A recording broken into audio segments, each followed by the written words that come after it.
नमस्कार बंधुरा देखुन आज के आमी चिकेन একটা রান্না করছি একদম আলাদা পদ্ধতিতে।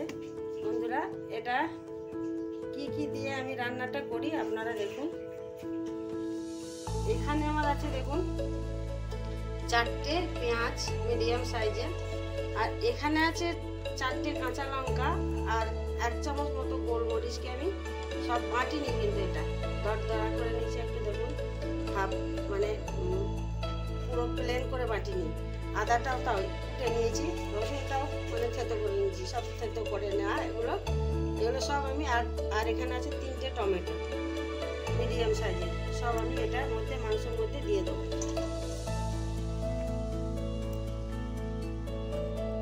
এটা দিয়ে দিলাম।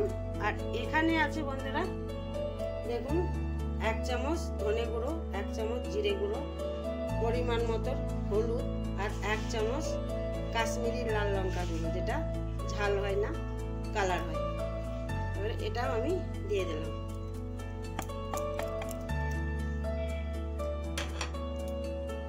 আর এখানে আমি দিয়ে দেবো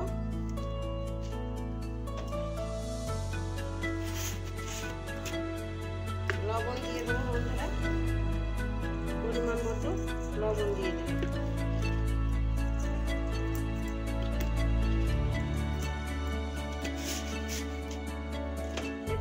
ভালো করে মেখে নেব।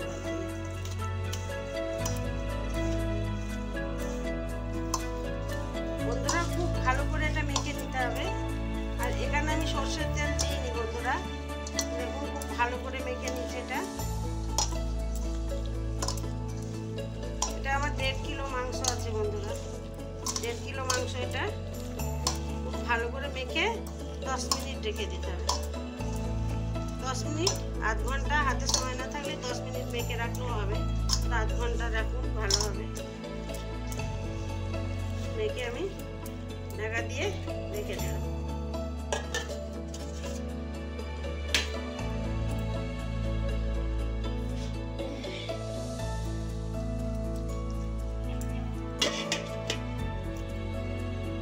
বন্ধুরা দেখুন এবার আমি একটা কড়া চাপিয়ে দিয়েছি, এবার দিয়ে দিচ্ছি সরষের তেল।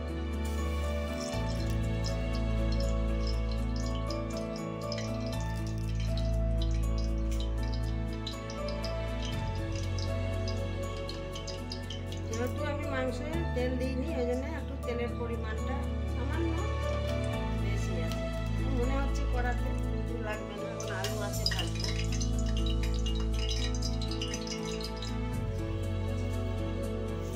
বন্ধুরা দেখুন দিয়ে দিচ্ছি আলু।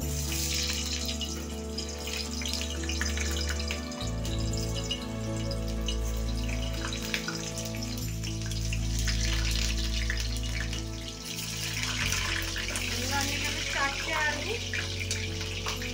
নিয়েছি, আলুটা আপনারা কম বেশি দিতে পারেন। আলুটা আমি ভেজে নেবো। বন্ধুরা দেখুন আলুটা হালকা ভাজা হয়ে গেছে, এবার আমি কটা গোটা রসুন দিয়ে দিচ্ছি।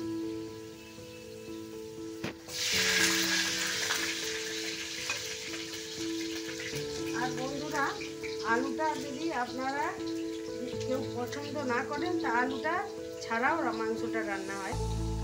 আর দিয়ে দিচ্ছি 2টো তেজপাতা, 2টো শুকনো লঙ্কা, আর দেখুন এখানে আছে 4-5টা লং, আর এই কটা গোলমরিচ, কটা দালচিনি, আর 4টে ছোটো এলাচ। এটাও দিয়ে দিলাম।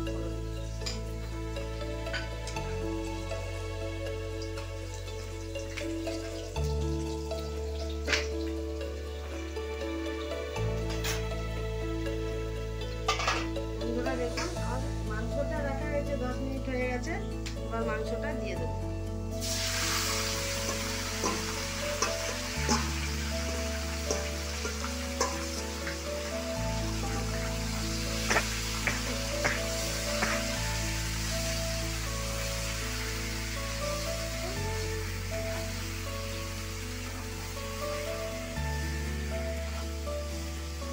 এবার এটাকে মিডিয়াম আছে, হালকা হালকা করে এটা মিডিয়াম আছে, এটা আমি কষিয়ে নেব।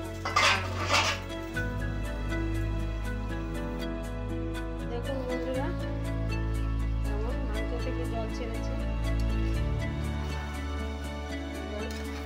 নেড়ে দিলাম।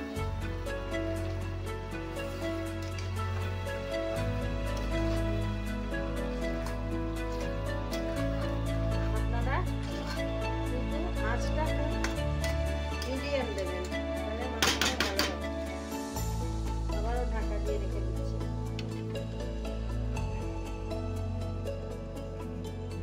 বন্ধুরা দেখুন, এবার আমি গ্যাসটা একটু বাড়িয়ে দিয়েছি, গ্যাসের ফ্লেম বাড়িয়ে দিয়েছি।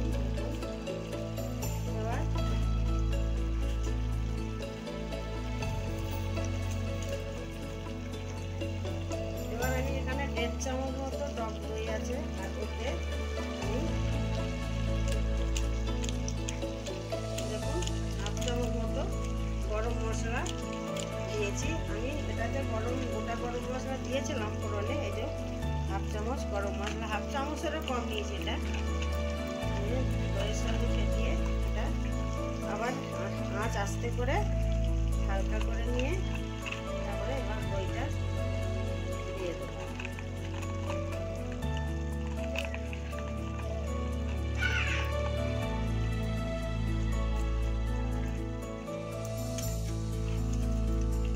ভালো করে মাংসের সঙ্গে মিশিয়ে নেবো।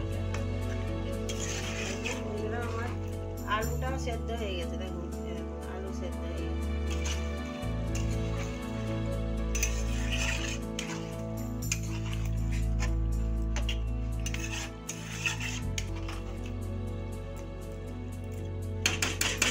এবার আঁচটা বাড়িয়ে আরো কিছুক্ষণ ঢাকা দিয়ে দেবো। বন্ধুরা দেখুন আলু সেদ্ধ হয়ে গেছে এখানে, আর মাংসও সেদ্ধ হয়ে গেছে।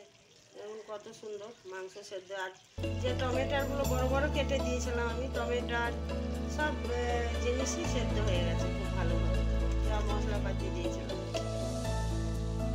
দেখুন কত সুন্দর হয়েছে। এবার আমি এখানে দিয়ে দেবো ধন্যবাদ।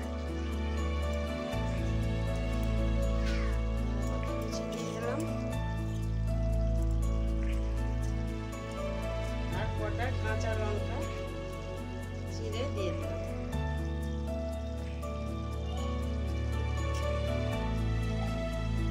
3টে কাঁচা লঙ্কা চিড়ে দিয়ে দিলাম।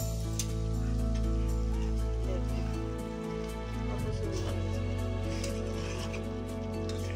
এটা আমার হয়ে গেছে। বন্ধুরা আমার রান্না যদি ভালো লাগে বন্ধুরা আপনারা লাইক, শেয়ার, কমেন্ট আর সাবস্ক্রাইব করবেন বন্ধুরা। আর আপনারা খুব ভালো থাকবেন, এরকম রান্না করে করে খাবেন আর আমার সাথে থাকবেন। নমস্কার বন্ধুরা, আবার একটা নতুন ভিডিও নিয়ে আসবো, ফিরে নতুন কোনো রান্না নিয়ে।